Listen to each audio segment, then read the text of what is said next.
Detective Liam Harris stood over the latest crime scene, a chilling realization sinking in. The victim, a former informant named Greg Weston, was found in an abandoned warehouse, his body twisted in an unnatural position. A single bullet wound in his chest was all that remained of a man who had once provided the police with valuable intelligence. But what struck Liam the most wasn't the brutality of the murder, it was the clear message left behind. A photo of Greg's face, scribbled with the word liar in bold, red letters, was pinned to his chest. Liam's hand clenched involuntarily as he took in the grim details. This wasn't just another murder. This was personal. The kind of retribution that had the potential to spiral into something far worse. He could feel the weight of history hanging over him, pressing down on his chest. This was a case that tied back to an operation he had been a part of 10 years ago. The task force, known as Operation Phoenix, had been one of the most ambitious and dangerous operations of its time. It targeted a notorious crime syndicate led by a man named Marcus Darrow. The goal was to take down the syndicate, which had been responsible for a range of criminal activities, from drug trafficking to money laundering. The operation had been successful, but it had come at a cost. Several key members of the syndicate were arrested, including Marcus Darrow himself, but the police had made a series of mistakes along the way, mistakes that haunted Liam to this day. Back then, Liam had been part of a team that had made the arrests. The busts had been messy, and the intel had been shaky. The operation's success had been marred by leaks within the department and an ongoing sense of mistrust among the officers involved. But what had truly sealed the deal was the fact that they had failed to capture the true mastermind behind the syndicate. They had imprisoned Marcus Darrow, but someone else had escaped, the person who was now exacting revenge. As Liam gazed at the crime scene, the question in his mind was simple: who among them had made the fatal mistake?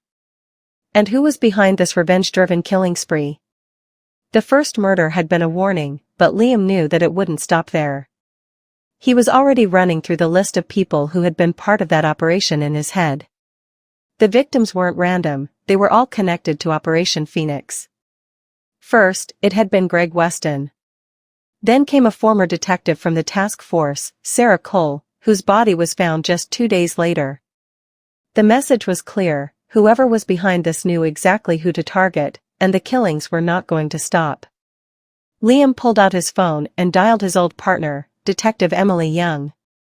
They had been together during the operation, and despite the years and the awkward distance that had formed between them since, Emily was one of the few people he trusted completely. Liam, Emily's voice crackled through the line. "You're thinking the same thing I am, aren't you?" He didn't have to say anything. She already knew. "Yeah," he finally muttered. "This has to be someone from that case. Someone who wants to make us pay for what happened."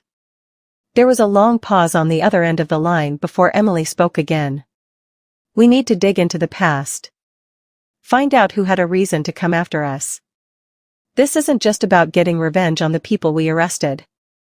This is about destroying everything we built, every decision we made." Liam exhaled sharply. He knew Emily was right. They had to go back, deep into the archives, to confront their own mistakes. The two detectives began combing through the files of the operation, revisiting old case reports, interviews, and surveillance logs.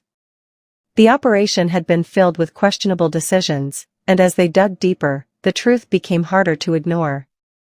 There had been leaks, people inside the department who had tipped off the syndicate. They had made deals with criminals, and some of those deals had been swept under the rug. The pressure to close the case had led to a rushed investigation, and there were questions left unanswered. The real mastermind behind the syndicate had never been identified, and several people connected to the case had simply disappeared, their fates unknown. Liam couldn't shake the feeling that they were looking at this all wrong.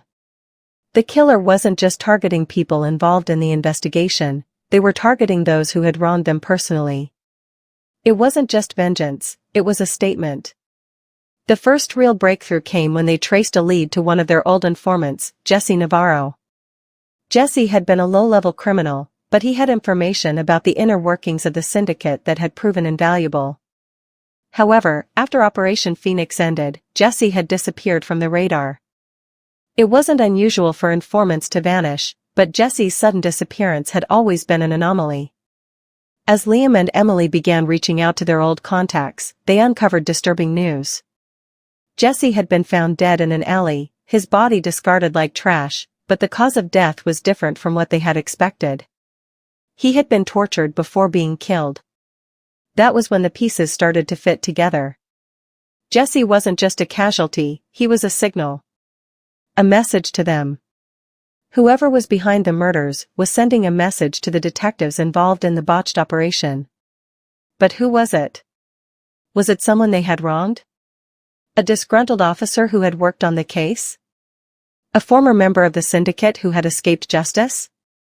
The investigation took a dark turn when they found surveillance footage showing a figure at one of the crime scenes. The figure was wearing a mask, but something about the way they moved, the way they seemed to blend into the background, struck a chord with Liam. He had seen that posture before. He had seen those hands that once belonged to someone he trusted. "I can't believe it," Liam whispered, the realization hitting him like a punch to the stomach. "It's one of our own." Emily stared at the screen, her face pale. "Who?" Liam's voice was barely audible. "It's Detective Mark Anderson. He was part of the task force. He was one of us." Mark had been a quiet, methodical officer who had always kept to himself. He had been well liked, but never the type to attract attention. But as Liam reviewed the old case files, he realized something he had missed before. Mark had always been in the background, never in the spotlight, and yet he had been privy to some of the most critical decisions. He had been involved in the handling of the informants, the coordination of the raids, and the arrests. But what wasn't clear until now was that Mark had been deeply unsettled by the way the operation had unfolded. Liam and Emily rushed to Mark's last known address, hoping to find him before he could claim another victim. As they arrived at his apartment building, they were met with an eerie silence. The door to his apartment was ajar, and there was no sign of life inside. The place was bare, almost as if Mark had left in a hurry. But in the middle of the living room, Liam found a piece of paper, a note that seemed to have been hastily scrawled. It read, "You didn't protect us. You didn't care. Now, you'll all pay the price." Liam's stomach churned. He had seen the warning signs long ago, but he had never imagined it would lead to this. Mark Anderson had been the one to orchestrate the murders, driven by his own sense of betrayal.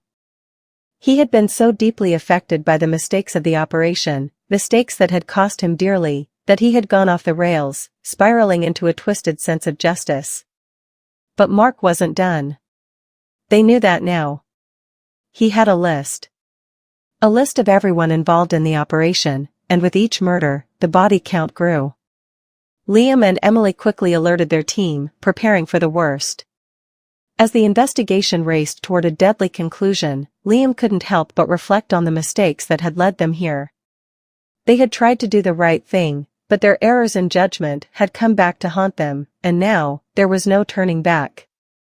The final confrontation took place in an abandoned warehouse, eerily similar to the first crime scene. Mark Anderson, with a gun in hand, was cornered by the two detectives. The look in his eyes was one of madness, of a man who had convinced himself that he was doing the right thing. "You don't understand," Mark spat, his voice cracking with emotion. "You had no idea what it was like. How we were used. How we were betrayed. We were nothing to them. Just pawns in a game." Liam took a cautious step forward, his hand steady. "Mark, it doesn't have to end like this. It's over." But Mark wasn't listening. In a final act of desperation, he lunged forward, but before he could fire, Emily took the shot. As Mark fell to the ground, Liam couldn't help but feel a sense of emptiness. The truth had come out, but it hadn't brought any relief. It had only left behind a trail of destruction. Operation Phoenix, meant to bring justice, had instead opened a door to darkness that had swallowed everyone involved. The case was over, but the scars would remain forever.